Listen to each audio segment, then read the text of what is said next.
Yes.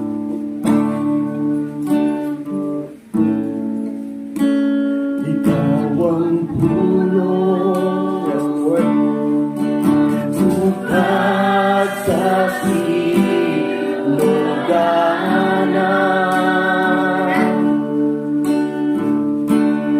mo kalimo na bugang tanan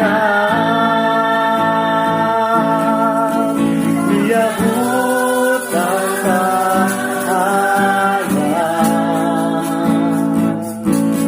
bukan